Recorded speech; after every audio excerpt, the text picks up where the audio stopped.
We're up.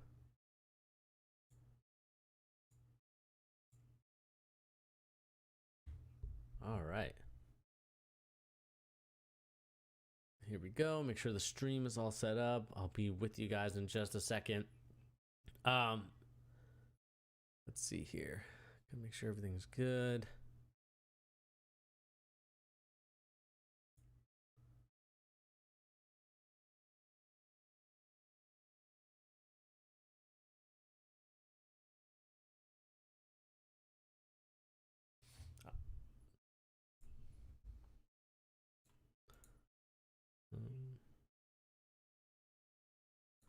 All right, guys, welcome to the Charge live stream again.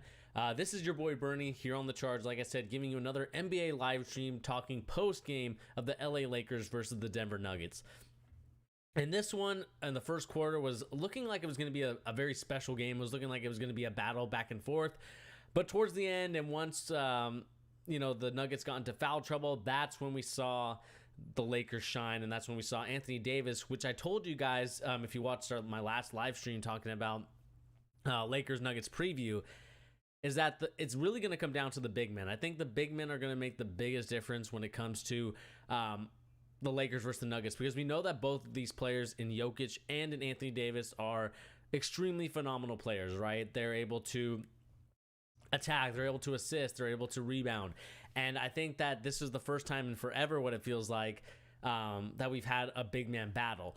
But nevertheless, we are now seeing that the LA Lakers absolutely dominated. As we kind of take a look at their stats really quick, as you guys can see here, Anthony Davis, absolutely phenomenal, 37 points. A couple of those were kind of, some cheap points in the fourth quarter just after the game was over. Nothing too crazy there, but still, 12 of 21. This is the Anthony Davis that the Lakers need to be here often, because look at everyone else that shot, right? The next person that shot the most was LeBron James with 11. And then you have guys that shot 10, 10 for Caldwell Pope. And Anthony Davis needs to get this many points, because we know LeBron James is an older player. Not saying that he's bad or anything like that. He had a tremendous season, and we'll kind of talk about the MVP discussion in a little bit towards the end of this live stream. But nevertheless, this was a game that Anthony Davis absolutely dominated with 10 rebounds, 4 assists. He did have 3 turnovers, but those 4 assists and 10 rebounds were definitely tremendous, with a plus 15 in his plus minus.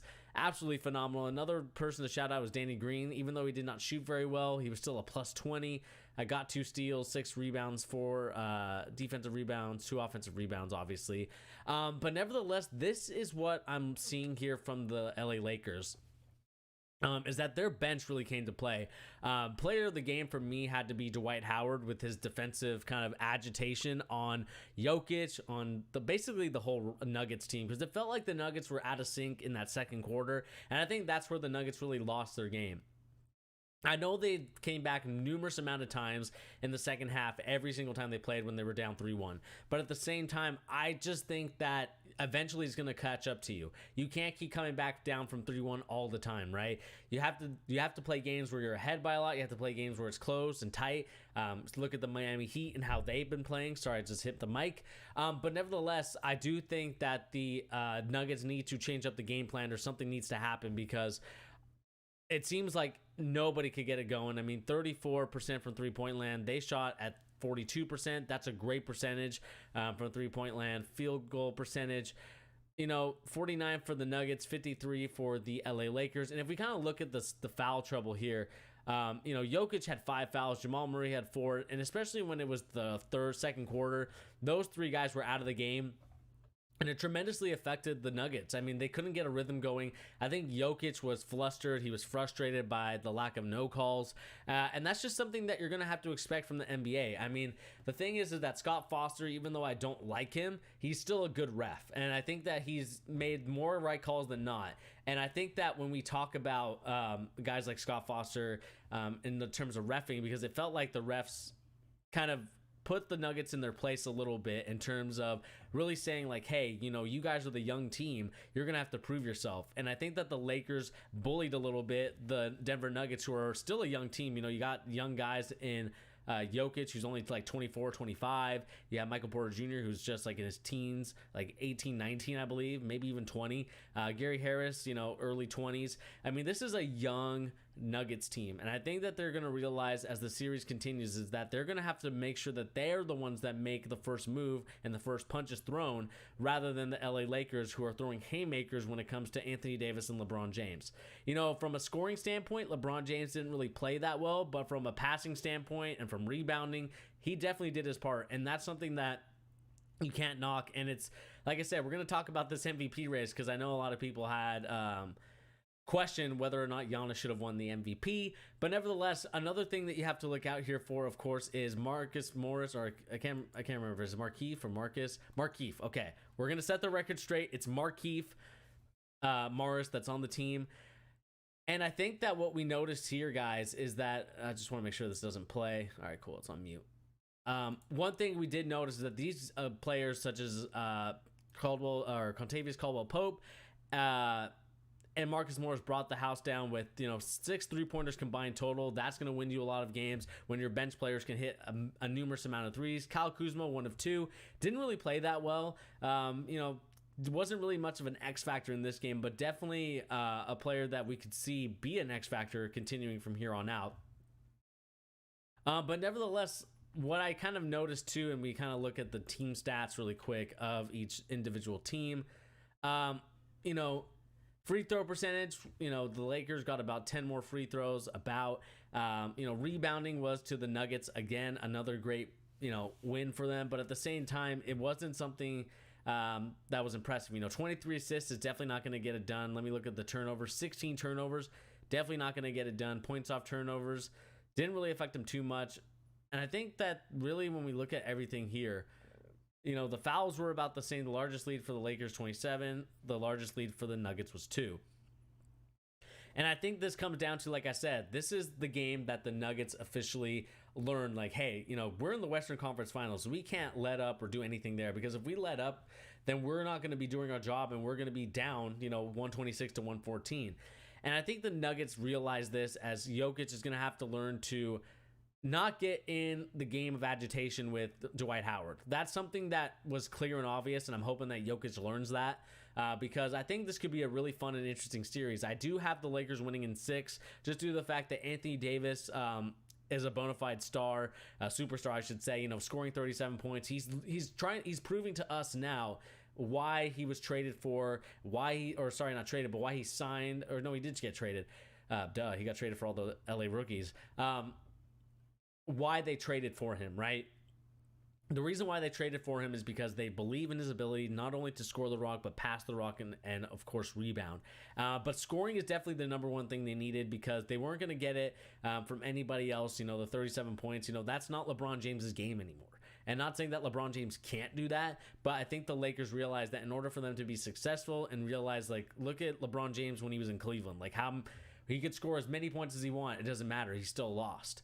And what matters is making sure that, yeah, you do need to have a dominant scorer, but also at the same time, you need to make sure that you have guys that are able to get to the free throw line, 15 free throw attempts compared to Jokic, who only had 7, as we look here.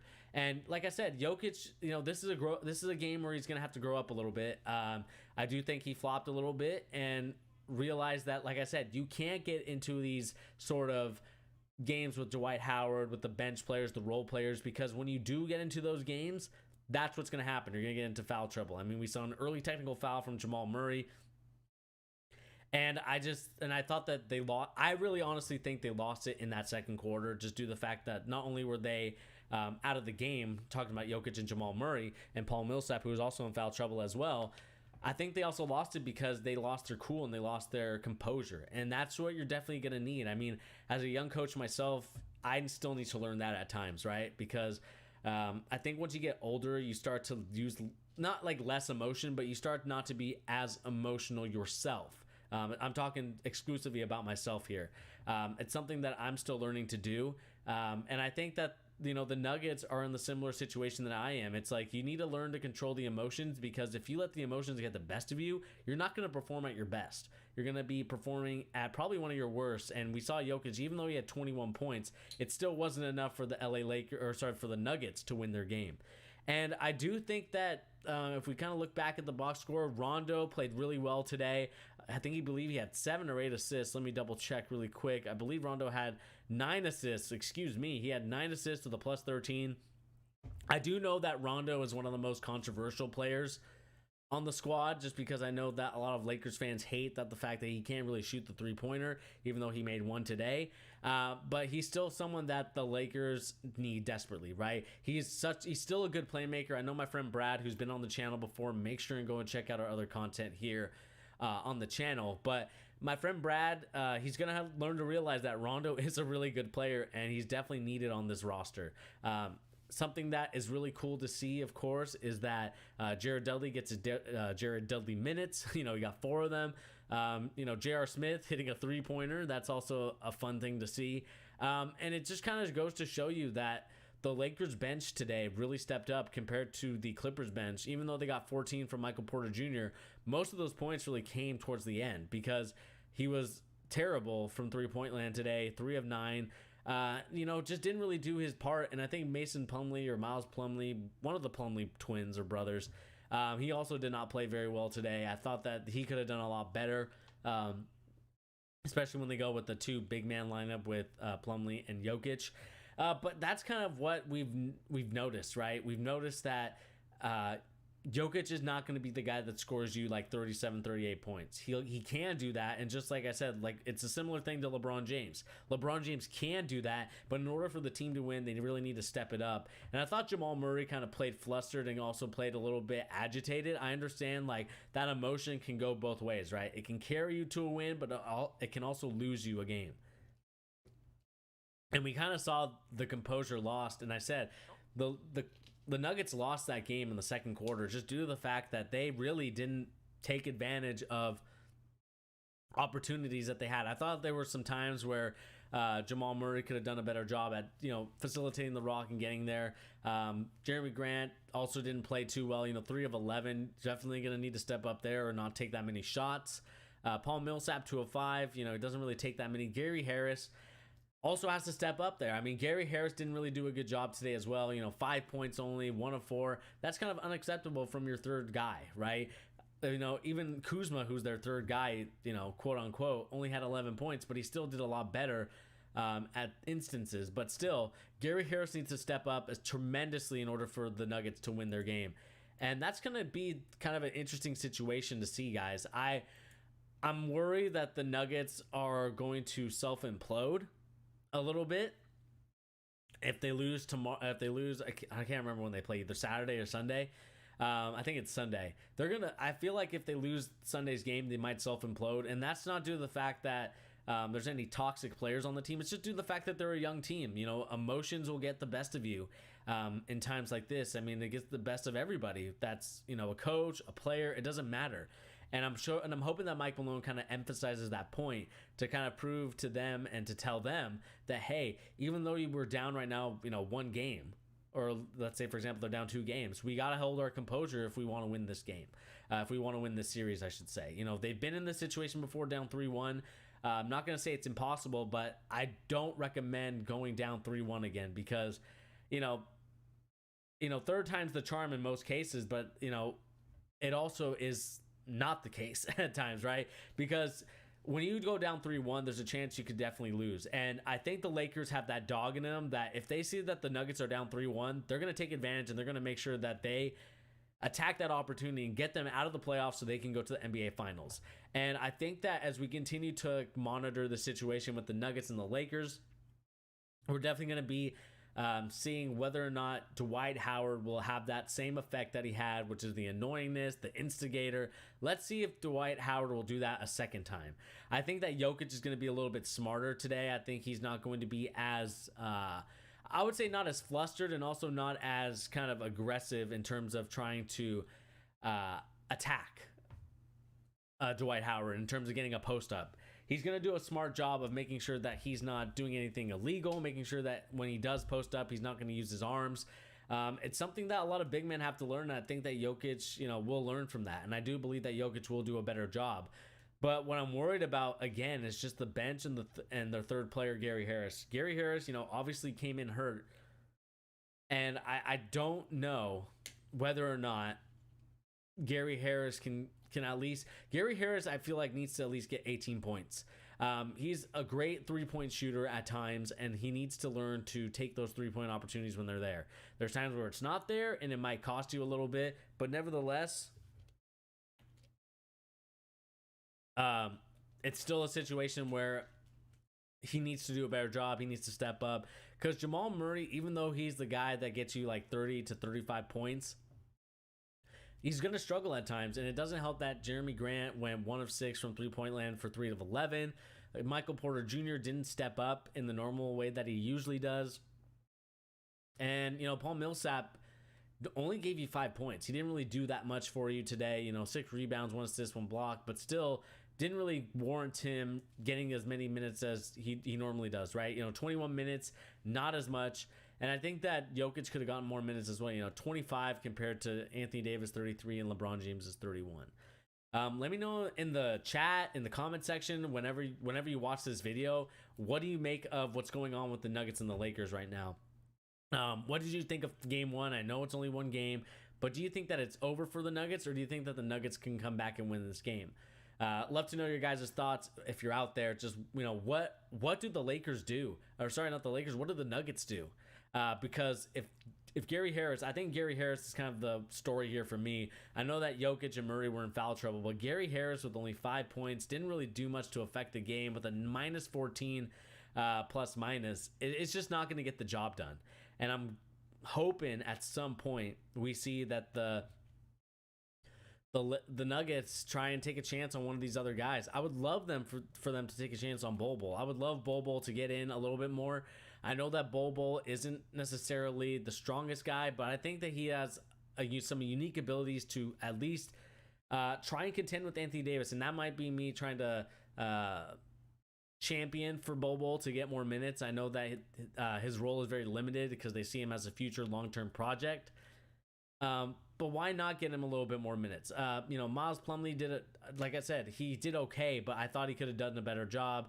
Dozier also did pretty well. I mean, they got the points that they needed to from some of their bench players. They just didn't get it from Michael Porter Jr. And like I said in previous videos, Michael Porter Jr. is definitely that X factor, and it's going to be something where I'm hoping that Michael Porter Jr. can step up a little bit more. But we'll see. As time goes on, especially as Michael Porter Jr. gets older, he's going to learn that there's some shots you don't take, there's some shots you do take, and you have to be aggressive because, he's definitely going to be their future plans. I mean, whether or not, it's Jamal Murray, Gary Harris, or Jokic, one of them wants to leave, Michael Porter Jr. is definitely going to be their future player, and they're going to have to learn to get him the ball, get him opportunities to score, and it's going to take some time to get that. But like I said, guys, the LA Lakers winning 126 to 114, a very intense game. And let's kind of move on to a story where we are talking about here. Let's go to the NBA really quick. We'll kind of go into it now. Talking about Giannis winning his second straight MVP award. One thing here really quick was I paused these. The one thing I hate is the autoplay. I need to figure out how to turn off the autoplay here. Don't really want to watch First Take. I like Undisputed a lot better, but that's just my opinion. But let's read the story by Eric Woodyard. Milwaukee's Bucks superstar Giannis Antetokounmpo has won his second consecutive MVP award, the league announced Friday. Giannis joined Steph Curry, LeBron James, Steve Nash, Tim Duncan, Michael Jordan, Magic Johnson, Larry Bird, Moses Malone, Kareem Abdul-Jabbar, Wilt Chamberlain, and Bill Russell as back-to-back MVPs. Giannis received 85 of the 101 first place votes, earned a total of 962 total votes from a global panel of 100 sports writers and broadcasters, as well as Kia's NBA Most Valuable Player fan vote. James received the other 16 first place votes and had 753 points. James Harden finished in third, and then Luka finished in fourth, and Kawhi Leonard finished in fifth. And I think the question for me, and I think the question for many people is, do you guys think that Giannis deserved the MVP? I mean, if we look at the stats, I would say honestly, and this is me kind of also as a Giannis stan, but also a LeBron stan. But I just think that LeBron James did a better job this year. And I think that Giannis, not saying he's overrated, not saying anything like that. I just think it was more impressive what LeBron James did this year in terms of basketball. Like the way that he was able to move the rock, the way that he was able to do a lot of different things on the court. He averaged, what was it, 27, 8, and 8, I believe. Let me look at LeBron James' stats really quick, but I'm pretty sure he averaged those stat numbers. I mean, if we kind of look here, Basketball Reference, 25, 7, and 10, got his assists up to 10 assists a game, and he averages 7.4 for his career.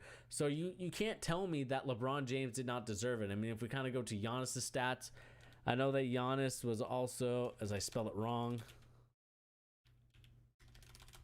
I did that for one of my videos, if you're wondering why that was in my search. Let's go here, not news, we need to look at stats. Where's the stats at? And we'll kind of also talk about how he unfollowed a bunch of his teammates and also everyone around the league. I mean, Giannis averaging 29.5, 13, and 5.6. He improved his 3-point percentage to 30%. Free throw was down a little bit from his career high. But one thing I noticed, especially when it comes to Giannis and the LeBron James argument, I just think that LeBron James did it a lot better. I understand that there's the argument versus whether the East is weak or whether the West is stronger, but I just think that LeBron James had a little bit more competition he had to deal with than in the East, where basically it's just the Toronto Raptors and the Boston Celtics. The 76ers are still trying to figure out who they are in this trust the process that seems to be going on for 25 years now. Finally firing Brett Brown, which they should have done a long time ago. But they don't really compete with anybody compared to the Lakers, who have to compete with this huge amount of, superstar to star players that are in the Western Conference. I mean, we kind of saw that the Raptors didn't have a bona fide superstar. The Celtics, Jason Tatum is still growing into that role. Whether or not he's going to, be the top 2 or 3 player, that's yet to be seen, but still it's he's still a young player and still growing into it. And I said there's not a lot of star players in the East. I don't know why that is. Maybe a lot of those guys don't want to go to the East, but nevertheless, what I kind of look at when it comes to this, guys, is that LeBron James did deserve the MVP this year. I don't care what anybody says. I know that Giannis played a tremendous season, averaging 29 points a game, but I still don't think that I still don't think that he deserved the MVP Giannis did. I think LeBron James did. I think he did enough to get his, I believe, 4th or 5th MVP, and, trying to accumulate and pass, some of the greats like Michael Jordan and Kareem Abdul-Jabbar. And I think he could have potentially done it this year. I think this was the year that they should have gave it to him. I know this is going to motivate him. This is going to fuel him. They talked about that in the broadcast. I think anybody that follows basketball and kind of follows these storylines and personal narratives will understand that that's going to be the case. But nevertheless, what I noticed too is that, we look at the other votes, Harden got 3rd place, which is actually very interesting. Luka Doncic got 4th, and of course Kawhi Leonard got 5th. I think that the James Harden in 3rd place is very interesting. James Harden won his MVP, and I honestly think that if the Houston Rockets could have done a little bit better, he probably could have surpassed LeBron James in some sense, and even I think he could have passed Giannis, because I think LeBron James is still my number 1. But I do find it interesting that James Harden got 3rd place in this and Luka Doncic got 4th. Kawhi Leonard got 5th, and that's just due to the fact that he's just not going to play enough games, in my opinion, to get him a top MVP discussion. I mean, I understand that he's a great player. I don't deny that. But he's not going to get in the conversation if he's missing games. I understand that, load management is kind of his thing now. He's kind of been branded as the load management guy. But I think that, Kawhi Leonard needs to do a better job of just playing more games. I don't care that Kawhi Leonard wants to take off games. He needs to play more games if he wants to get into the MVP discussion and, be in this conversation of greats in the NBA. It comes to Michael Jordan. It comes to LeBron James. You've got to play the games. And if you're not playing the games, then how can I vote for you and even be in the MVP discussion? 5 is a lot for me. And I think that this is also going to be motivation for Giannis as well, because he realizes that the MVP doesn't matter to him. He wants to win a championship. And I think he's just like any other NBA player, any other person who wants to accomplish one goal and one dream, and that is to get an NBA championship. And I do think that he will get it, but will it be with the Milwaukee Bucks? That's yet to be seen. I think that the makeup of their team isn't very good. I think that they need to do a better job of getting more talent. and figuring out a way to trade for Chris Middleton and get a superstar. You know, can you get Bradley Beal to come there? I think Bradley Beal would be a tremendous player to bring into Milwaukee, but will Bradley Beal want to stay in Milwaukee? You know, nothing against Milwaukee, but it's definitely not, you know, one of the most glamorous franchises, right? I mean, we see that the Lakers are arguing to get their position to get Bradley Beal. We see that the Nets, you know, New York, they're going to be positioning to get Bradley Beal. And it's going to be one where Bradley Beal has to decide what player he wants to play with. I would love to see him with Giannis because it'd be a cool 1-2 combination. But I just don't know how the repertoire, the relationship is, because usually it's about the relationship between two players. And I know that LeBron James is kind of buddy-buddy, and that's how he gets to be on these different teams, whether it's Kyrie, whether it's D-Wade in Miami, whether it's Anthony Davis now in LA. He finds ways to get those guys there. And we saw how patient the Lakers were a year before, right? Because they were going to be trading away, or they weren't going to be trading for Anthony Davis, or they wanted him last year, but the Pelicans said no. And then all of a sudden they traded him. And so I think LeBron James does a really good job of getting guys to where they need to go, the pieces to follow him and to get him another championship. And, you know, that's going to be an interesting storyline to kind of follow, is going to be Bradley Beal and Giannis as we talk about Giannis' second MVP. I do think that it's interesting in that sense. And, you know, kind of moving on to another storyline. This is going to kind of go into my Celtics. We're going to talk about this one, not just Gordon Hayward, but also the discussion between the leaders of the Boston Celtics. You know, one thing that I've noticed, and a lot of things I've seen on Twitter, is that, you know, a lot of people are like, oh, you blame Kyrie for the problems that are persisting in Boston. And I'm not saying, and I do think that he has some of the blame. I'm not saying that he has all of the blame, because obviously guys like Marcus Smart have that dog in him. You know, Kyrie Irving also has that dog in him. But I think that when it comes down to it, you know, Kyrie Irving to me didn't do enough and didn't, you know, he talked the talk, but he just couldn't walk the walk in some instances. And I'm not taking shots at Kyrie. I think he's a tremendous player. It's going to be interesting to see how he plays in Brooklyn. But I think that Marcus Smart being one of the leaders that's going to be talked to, you know, Kemba Walker, Jason Tatum, but more likely Kemba Walker and Marcus Smart, because Marcus Smart was visibly upset. I think that's one of the storylines that was talked about yesterday, that came from yesterday's game, or I think a night ago actually, was the fact that Marcus Smart had an exchange. He was heated. He was frustrated.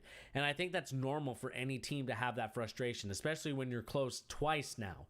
This isn't like, you know, had a 15-point lead in the second game and blew it. And then you also talk about the first game, which they should have won, and it should have been at least 1-1. But nevertheless, I do think that, and that kind of leads to the second story that we have here, is that Gordon Hayward is definitely going to be much needed for next game, man.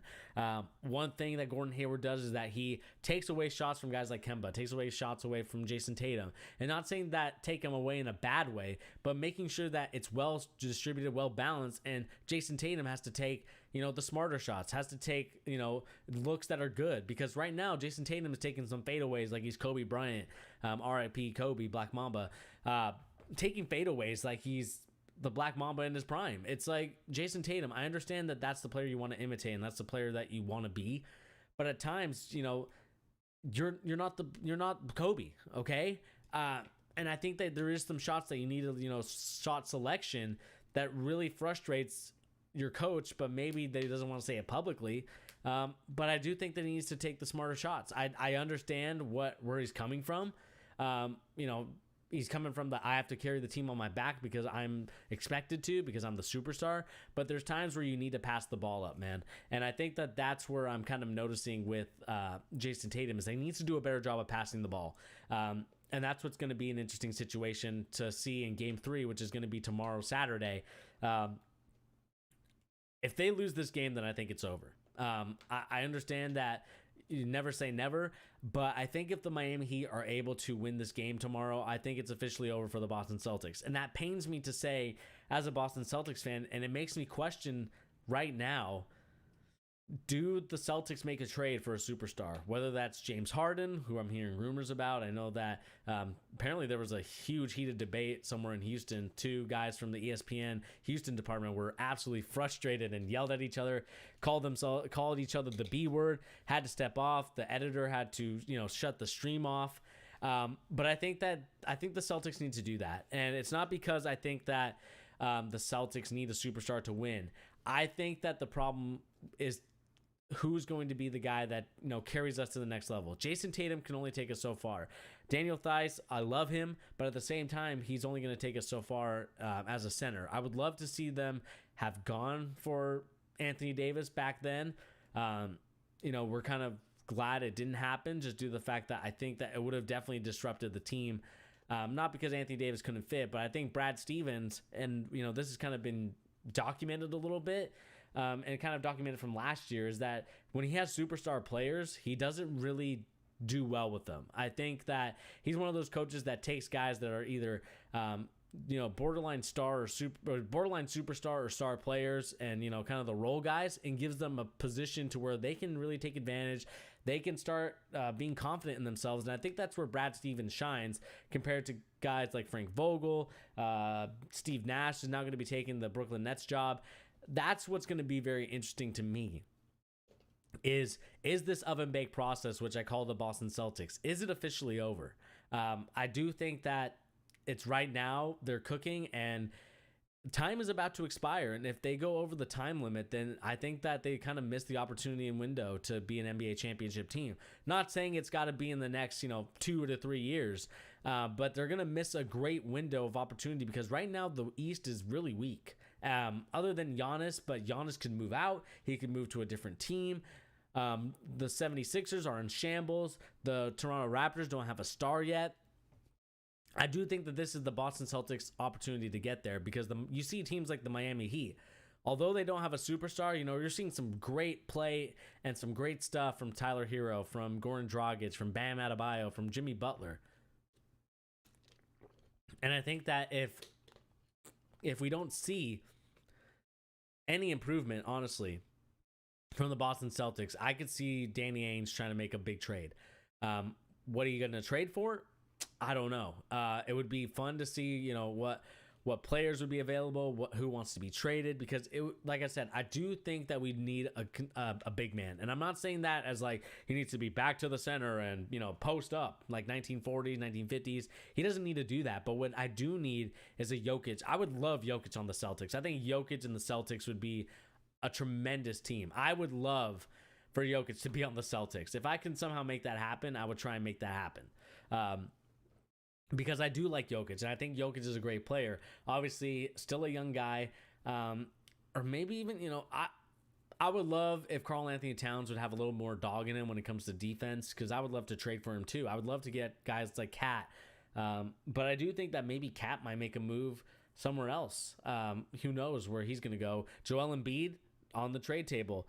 I think the interesting thing about Joel Embiid for me would be, can he stay healthy and can he get in the gym? Because, I saw him play like he looked like Jokic. He looked like Jokic like in the earlier in the season, out of shape, not really playing his best basketball during these last NBA playoffs. And I do think that Joel Embiid needs to do a better job of staying healthy, because I think if Joel Embiid stays healthy, then I think they're able to do a good job and maybe win. And that's something that I want to see from Joel Embiid, because I think Joel Embiid is a generational talent. It's just about whether or not he can stay healthy. And I don't want him to be another story of he could have been a great player if he just stayed healthy, right? I'm tired of that narrative. And I'm hoping that it's not like a cognitive, like, I don't know what you call it, like a chronic injury, right? I'm hoping that he's able to stay healthy, stay able to attack the rock, because, maybe he goes to a different team. Maybe he teams up with Giannis. Who knows what's going to happen here? But what I want to see happen is that the Boston Celtics need to decide after this. I mean, if they go down 3-0, they need to decide before the game, like, what their future is going to look like. Because, like I said, I'm not going to say never, because it's the NBA, it's basketball, anything can happen. As Kevin Garnett said, as he won the NBA championship, anything's possible. But it's definitely going to be unlikely. And I think the Miami Heat is a team that you can't sleep on. You can't sleep on them. You can't say, oh, we can go down 3-0 with Miami. They're not a big competition. They're not a big threat. But the way they play, the way their zone defense works, I mean, it's a thing of beauty. And that's one thing I didn't talk about in my live stream. I think I did it yesterday. The one thing that frustrated me is that Brad Stevens really didn't do anything to get the teams going when they did the zone defense. The Miami Heat are known for their zone defense, and it just frustrated me that Brad Stevens didn't really have a zone offense to counteract that. You watch a lot of film. I think Brad Stevens is a hoop junkie. He'll watch film. He'll do all those things. But what I find frustrating is that he needs to figure out a way, because I'm frustrated to see that Brad Stevens didn't really make any adjustments, it felt like, other than start Enes Kanter, which was a good job, but at the same time Enes Kanter defensively is not someone that I want to see on the court. He can give me offensive buckets, but defensively I'm not buying it. And that's kind of what I have to say about the Celtics. I mean, Gordon Hayward's listed as questionable for game 3. I'm hoping he's able to play, because if he's not able to play, then I think we're going to see the same old Celtics in the last 2 games rear their ugly heads into this next game in game 3. And that's not what I want to see from the Celtics. I want to see some ball movement. I want to see great play. Kemba Walker stepped up Thursday? He stepped up Wednesday, and I greatly appreciate that he stepped up. But Jason Tatum took a step down, and if he's going to be our superstar player of the future, he's going to have to step up, especially in this game 3, down 2-0. Game 3 is a definite deciding game, and if you win game 3, then anything's possible. I think it's a crapshoot if the Boston Celtics win game 3. But that's going to be kind of an interesting and something to think about as we go into Saturday night, what the Boston Celtics are going to do in order to win the game. Because to me, I'm scared in a sense that if the Miami Heat play the way that they do, if Duncan Robinson gets great looks, Duncan Robinson was, the key to the game, because he shot, what did he make? Like 3 of 6 or something like that, 4 or 5. Like, he made some, tremendous 3-pointers that won them the game. Not saying that that's the only reason why they won the game, but definitely win the first half, because he was going off and they weren't able to stop him. Jameson Crowder doing his thing.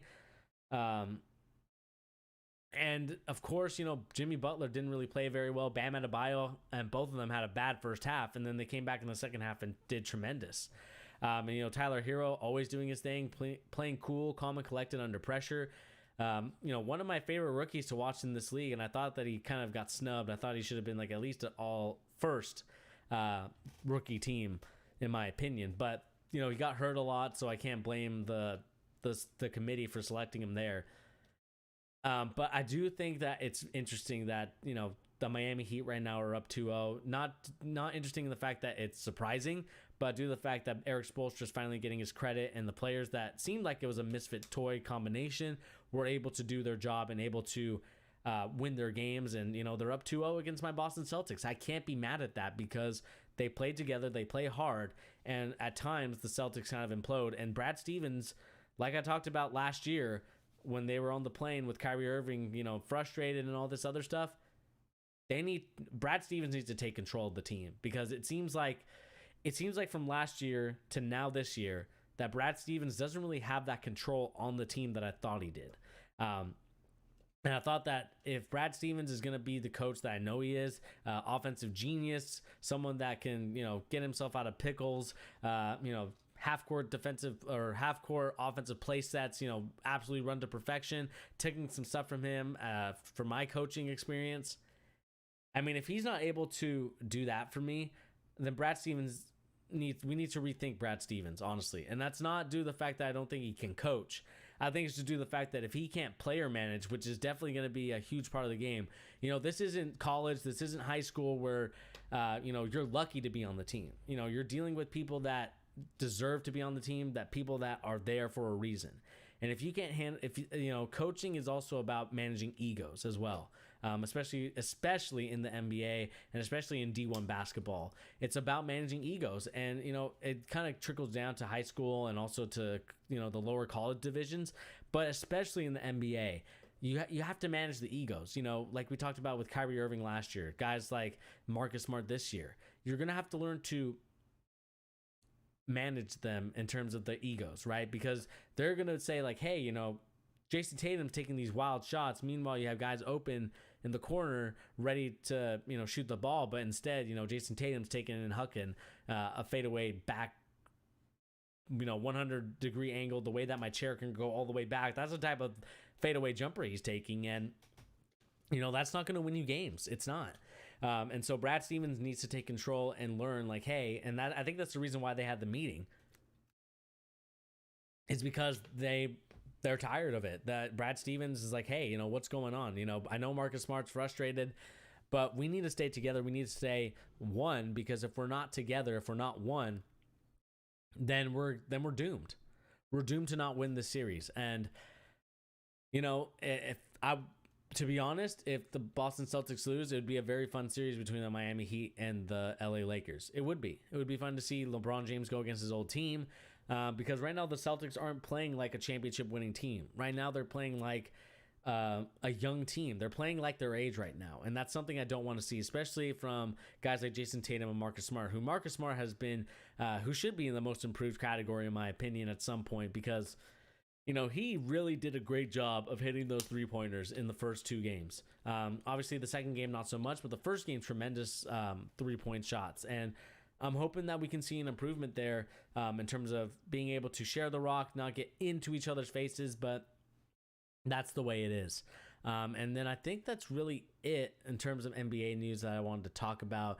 Another kind of interesting kind of story is also this Masai Ujiri contract extension. This is by Tim Bontemps. I probably just butchered his name tremendously, but he talks about the Toronto Raptors president of basketball operations, Ujiri, who has 1 year remaining on his contract. On Thursday said he's yet to enter discussion with the team ownership about an extension. And I think that this is the time where Ujiri should take a chance on going to a different team, building and starting up a new team. I think he is tremendously, he's a tremendous basketball operations guy. I think that the way that he was able to construct that team last year, you know, getting Kawhi Leonard and being able to finesse that trade, that's not an easy one. And I think that he did a good job of getting the right players in the right systems, getting guys that he wanted. And I think that it would be a mistake for the Toronto Raptors to let him go. But at the same time, I think that it's a great hire, whatever team he goes to. To be honest, I would want him on the Celtics. I know that Danny Ainge is the president of basketball operations, and that's how we accumulated all those picks. But I think Ujiri's kind of trade negotiations, the way that he's able to trade for players, trade for picks, maybe not picks, but players especially, warrants him at least a look at. And I'm hoping that, you know, whatever team gets him is going to be very lucky, because he's a great guy. I think that he, you know, constructed this Toronto Raptors team to win the championship last year, you know, with Kawhi Leonard. And I think that Nick Nurse is a great coach as well. He obviously is a great president of basketball operations, and I think that a team would be foolish not to try and sign him. I'm curious to see what teams are kind of in the running for him for services, because it would be it'd be an interesting one. I think it would be a very interesting thing to see Masai Ujiri. You know, what team would he go to, right? Would it be one of the young teams? Would it be the Pelicans? You know, I kind of keep talking about the Pelicans as kind of like the team that every, you know, president, GM, and everyone should go to. But I would love to see Ujiri, you know, take a young team and kind of get them to the NBA Finals. I think the Pelicans are definitely one of those clear-cut guys. I think if he goes to the Hawks, I know the Hawks have their guys, but at the same time, I do think that he could be a tremendous help when it comes to making sure and seeing like, hey, how do we get here? How do we get guys to buy into our system? And that's really kind of the interesting thing about this story, is that, you know, what team is he going to sign with? Is he just going to re-sign with the Toronto Raptors? Let me know in the comment section down below. You know, would you want Ujiri on your team? Would you want him on the Thunder? Would you want him on the Warriors? Would you want him on any of these teams as we continue talking NBA? And just to go back to the box score, let's kind of look at what NBA Twitter is talking about really quick. I try to put something in the background. Let's see. NBA Twitter. Seeing if there's anything Twitter. I don't think there's really much of anything. Let's kind of go here, talk Lakers. Let's see here. Chuck going for the sweep. I mean, that's kind of typical of Chuck, the guarantee. J.R. Smith getting in the conversation of, most three-pointers made all time at number 9. That's actually insane for NBA playoffs, because I didn't realize how many playoff appearances he had. And that's really cool for J.R. Smith that he was able to get that three-pointer and they were able to get it to him. I mean, a tremendous stat line for, like I said, AD and LeBron.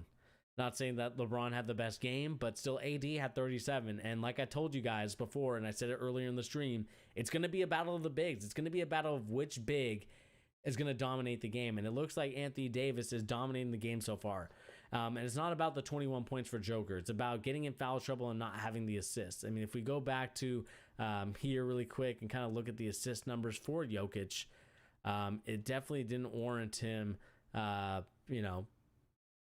to be the dominant big. I mean, look at this. 5 assists from Murray, and he was the lead leader. 2 assists from Jokic. And I kind of overlooked that talking about it. And I kind of talked about this as a focal point last stream, and I didn't talk about it now. So let's talk about it now. 2 assists for Jokic is terrible. 2 assists for Jokic to me is like, only Anthony Davis will only like 17 or 18 points. It's kind of that similar situation. And if Jokic isn't able to get the assists, he's not able to find the open guys, then the Nuggets are going to be in a lot of trouble, because Jokic, his X factor, his ability is reading the floor and getting people the ball. And if he doesn't get the people the ball, especially when it's in transition, especially when it's, off fly ball screens, when he has the ball, he can either do a fake handoff, hold it with one hand, and either pass it to somebody. He needs to do a better job. We see Gabby in here saying Lakers in 5. I don't know about Lakers in 5. I think 6 is going to be the appropriate number. I think Jokic is going to come back in there. I don't think he's going to get into foul trouble. He's not going to play these mind games with Dwight Howard. But, you could be right. Lakers in 5. I mean, if Anthony Davis plays like the way that he did tonight, 37 points, 10 rebounds, 4 assists, then I think that the Lakers are going to win the game. Because if they're going to be able to hold Jokic to only 2 assists and only 6 rebounds, they have a better chance. And like I said, it's not, obviously it's about the points. And 21 is a tremendous number, but Jokic will always get 21 points. He will always average around that many points. The biggest thing for me is going to be the assists and the rebounds, because if he's not affecting the court on that end, then he's not doing his job. And like I said, this is how he affects the game, was with the rebounds and assists. And if he's not affecting the game in that aspect, then the Nuggets are in trouble, and I could see them going home early. And in your prediction, Lakers in 5, it could be because LeBron James, not LeBron James, but Jokic, isn't that assertive when it comes to, he's more assertive passing the ball than he is scoring. And I see that if he has 21 points but less than 7 or 8 assists, then I know something's wrong, and the Nuggets are not going to win the game. That's obvious. And like I said, Michael Porter Jr., another X factor, did a terrible job today.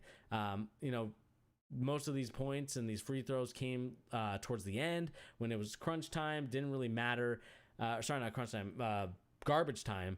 And it didn't really matter the points that he scored because, I know it looks pretty in the box score, as we can see here, because if you just look at the box score, you would think that he kind of played okay. 14 points, he did his job.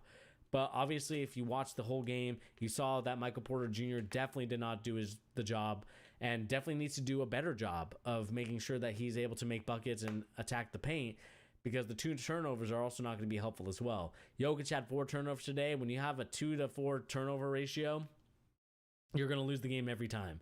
And Jokic, rightfully so, I believe. Oh no, it was Grant who had the worst plus minus, but Jokic, didn't really play that well today, and that's kind of disappointing to see. And like I talked about, Gabby, I think that the Lakers are going to do a great job. They're going to win in 5, and I think your prediction might be right if Anthony Davis can play like this. What I'm curious to see is whether or not LeBron James is going to score a little bit more, just due to the fact that I think that he might want to get in on the action and score some points. But Can you get the same, like the biggest thing for me is the Caldwell Pope stat line. 18 points is tremendous, but can he do that consistently? Because that's kind of been the issue with Caldwell Pope this whole time is can he be consistent enough to get you 3-pointers? Can he be consistent enough to score the rock?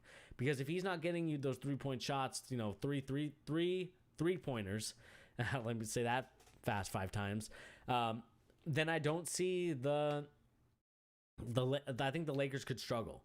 Especially when it comes to teams like the Miami Heat or the Boston Celtics. They're going to struggle if they can't shoot the rock because we know that the Celtics and the Miami Heat can hit the 3-pointer. But who knows? And let's see here. It is right. They're going to come together. They had a big break and going to pull it together even more.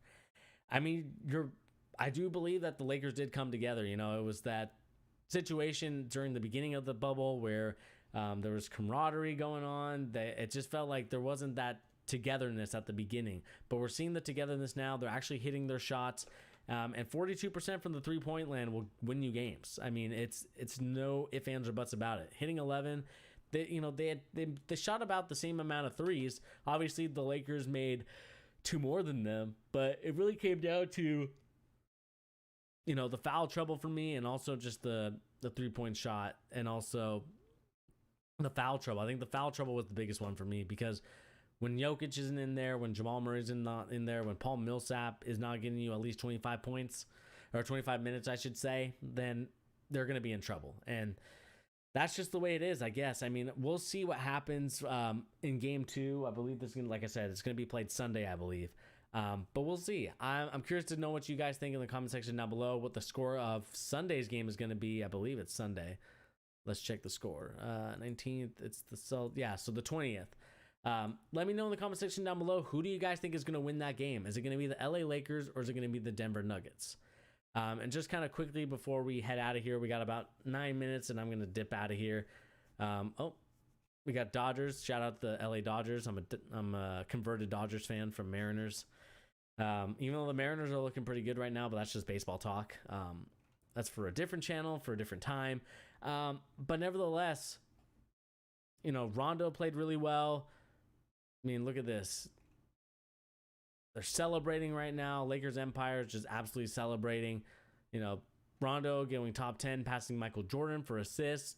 Congrats to him. That's a tremendous accomplishment for Rajon. I remember when he was on the Celtics, drafted him. I'm really glad he's doing well.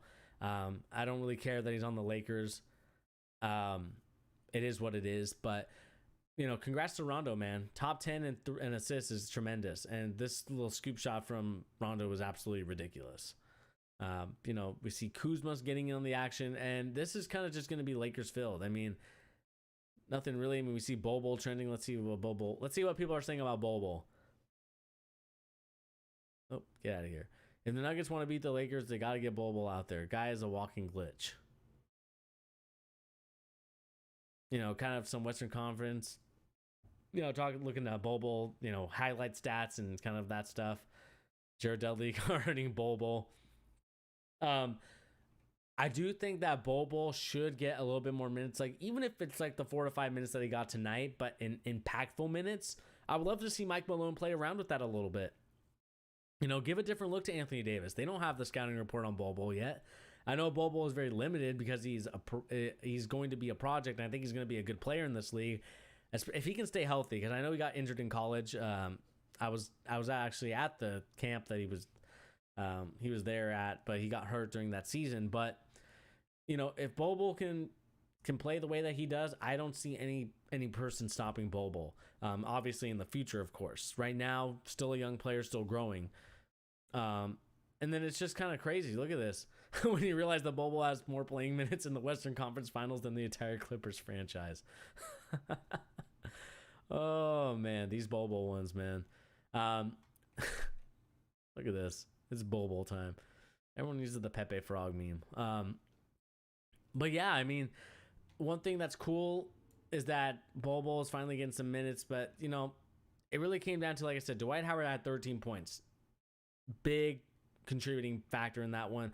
Rondo had 7 with 9 assists. Caldwell Pope had 18. I think the 18 is a bigger factor than anything else. But we'll see who's going to win in the next game, guys.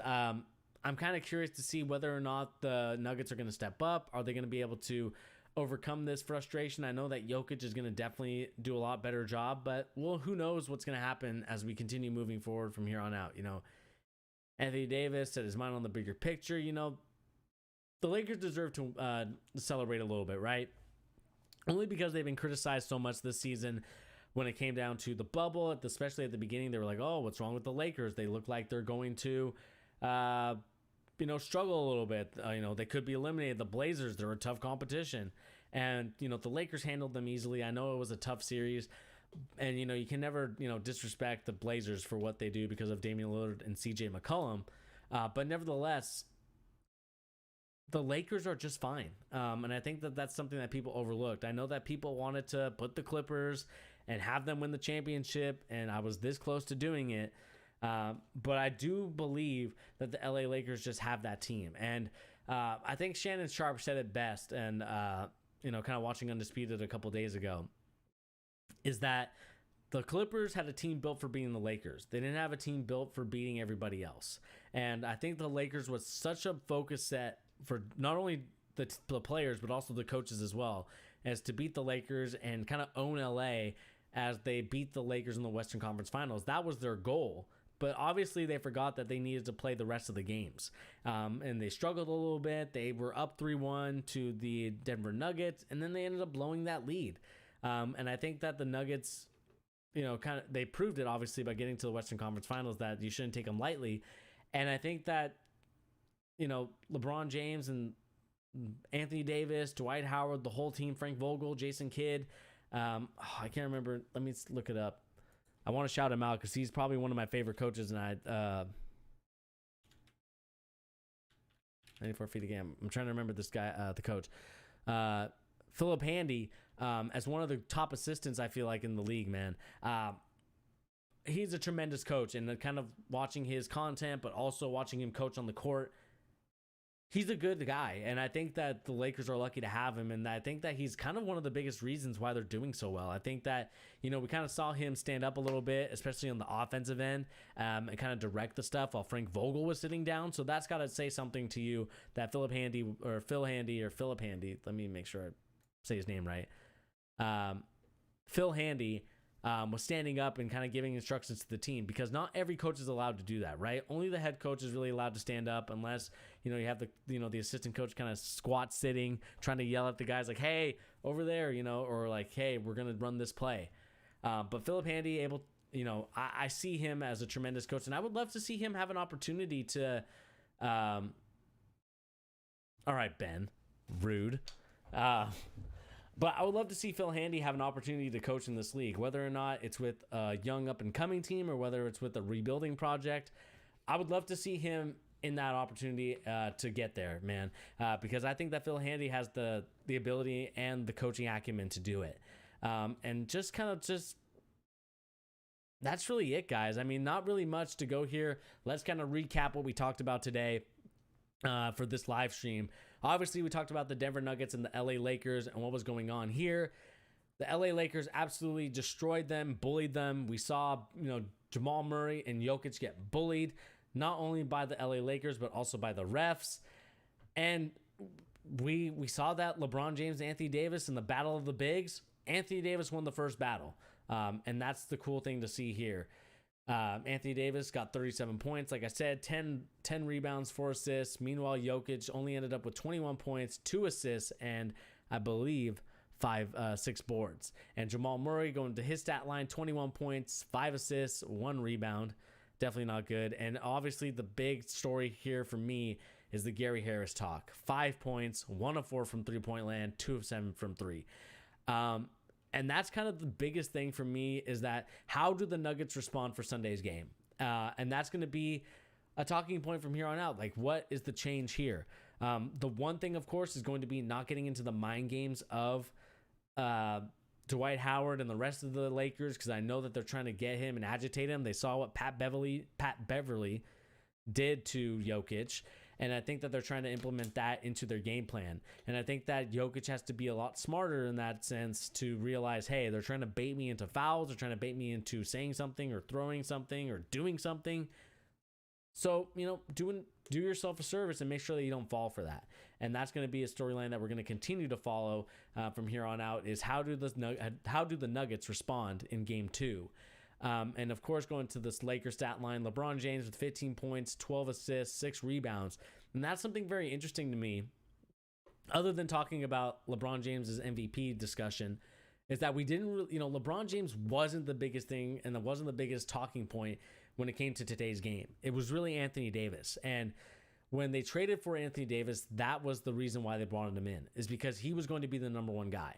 And not saying that LeBron James isn't like number one, in terms of, the marketability, the leadership. They brought him in to score points and to get buckets, and he's obviously doing that right now. And this is the best Anthony Davis that we've seen so far in the playoffs. I think this was his best game yet. He bullied his way, and luckily, due to some foul trouble, he was able to attack the smaller players or the players that weren't good enough.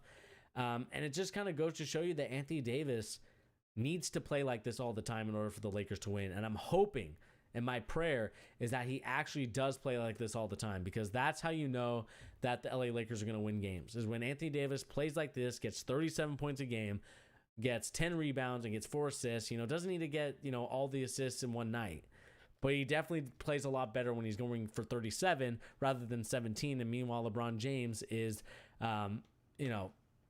trying to get people the rock. He's trying to pass the ball, because he can score the rock, and he can get 35 points, 50 points whenever he wants. But that's just not the way he plays, and I'm glad that the Lakers are finally realizing that.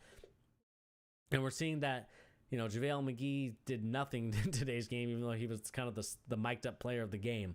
But it really came down to, like I said, it came down to Dwight Howard with 13 points, very huge, 5 of 8 from the free throw line, not too bad. 4 or 5 from field goal range. And that's kind of going to be it, guys. I mean, if you guys have any other questions in the chat, then I think I'm going to sign off here. It was a fun hour talking about this, and if people are going to be rewatching this back up, let me know in the comment section down below, what do you guys make of this LA Lakers team and Nuggets team? We also talked about the Boston Celtics and their situation. Are the leaders going to come up and step up? Because they're going to need to do that if they want to assert themselves in game 3, because this is a must win for the Boston Celtics. There's no ifs, ands, or buts about it. This is a must win. And then we also talked about the Giannis MVP discussion. Do you believe that Giannis deserved it, or do you believe that LeBron James deserved it? Because in my opinion, I felt that LeBron James did, but it's up for discussion, it's up for debate, and I want you guys to put that in the comment section down below. Who do you guys think should have won the MVP for the league? Should it have been Giannis, or should it have been LeBron? Even though Giannis already won, I know, but I would love to keep discussing that, because I think it's a very interesting topic to keep talking about.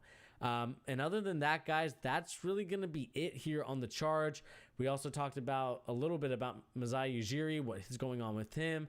And let's kind of look at Real GM just to make sure I'm not missing anything.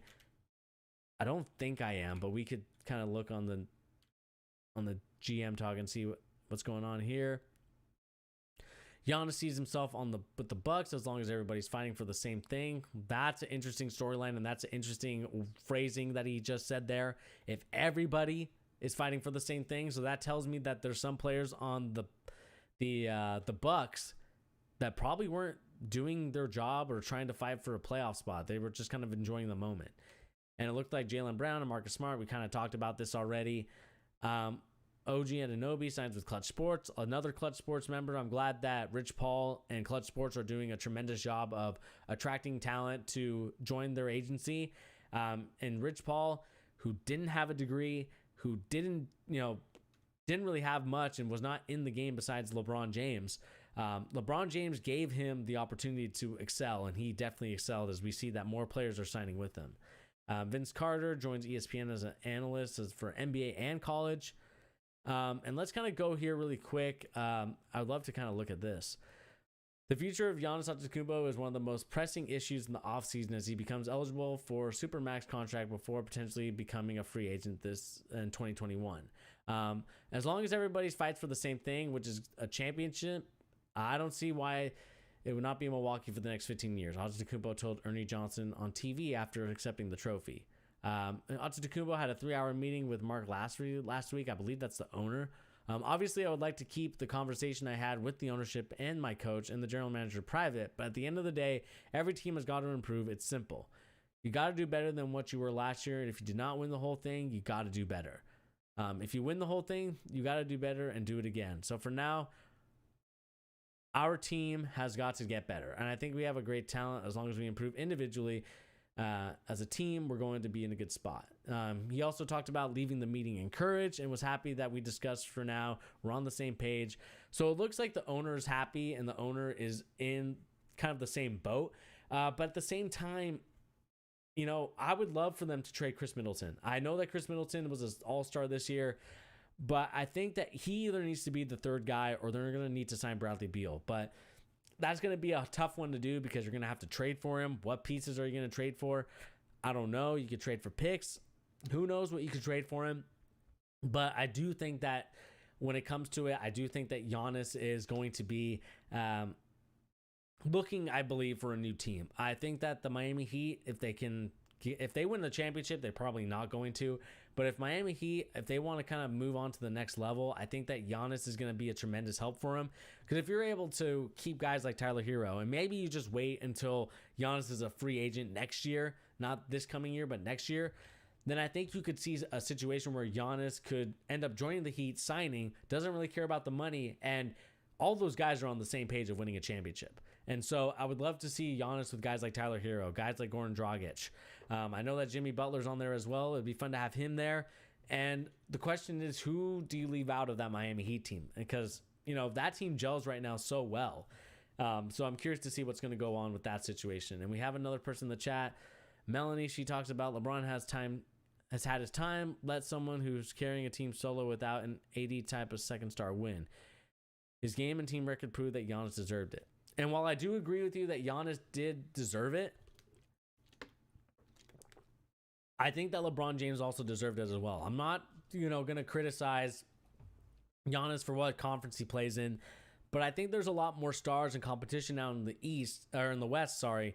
And we saw that with guys like, Damian Lillard, Luka Doncic, James Harden. It's a lot tougher of a conference. And if you're able to win first place in that conference, in that division, or I guess it's not division, it's conference, then to me, I do think that you put LeBron James in there.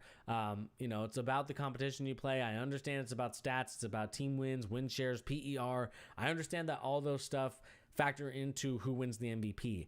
But I do think LeBron James deserved to be closer in the race than I think that he was led on, right? I believe Giannis had like 920 something points compared to LeBron James's 700.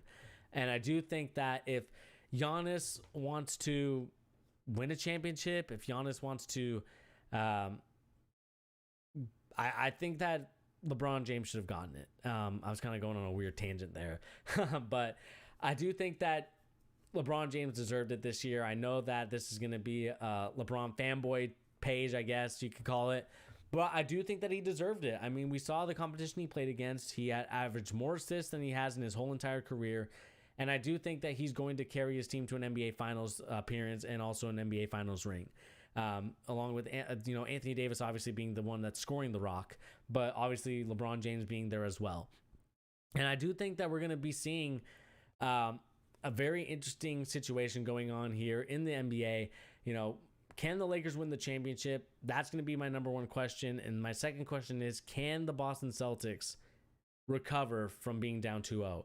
We talked about it before. If you guys want to watch it, make sure to kind of rewind this video. But let me know what you guys think of the whole, team leader meeting that the Boston Celtics had with Jaylen Brown and Marcus Smart and Brad Stevens. And also let me know what you guys think of the Boston Celtics, man. I do think that the Celtics are in a world of trouble if they lose the third game. I think it's sayonara, it's goodbye, adios. But that's going to be up to the Boston Celtics whether or not they want to win the game. But anyway, guys, that's going to do it here on the Charge live stream, talking about the post game for the NBA Western Conference Final Game 1. The Lakers versus the Nuggets. The Lakers won 126-114. And again, guys, Anthony Davis played tremendous. Jokic is going to have to definitely step up. But anyway, guys, my name is Bernie here on The Charge, giving you the NBA live stream that you had here tonight. And if you guys want more of these live streams, please make sure to leave a comment, and also make sure to leave a like and also subscribe. It lets YouTube know that you want to watch my content. It lets YouTube know and recommend it to other people that are trying to create an environment like myself to welcome everybody in terms of every sport, right? I want to talk about every sport, and I kind of want to do a live stream for the NFL. So I think this Sunday is going to be our first live stream of the NFL games. After the Sunday Night Football game, we're going to be talking some NFL. Come join me. Come talk about some NFL stats, NFL fantasy football. But nevertheless, guys, this is the NBA portion of the charge, and I will catch you guys on the next video, or the next live stream, that is. Make sure to also watch out for our Madden YouTube series. I'm going to have the first game up this Sunday. I understand it's on a football Sunday, but I'm gonna have that up before the games are on. So if you guys are interested, go and check that out. But anyway, guys, like I said, my name is Bernie, and I'll catch you guys on the next video. Please remember to like and subscribe. Peace.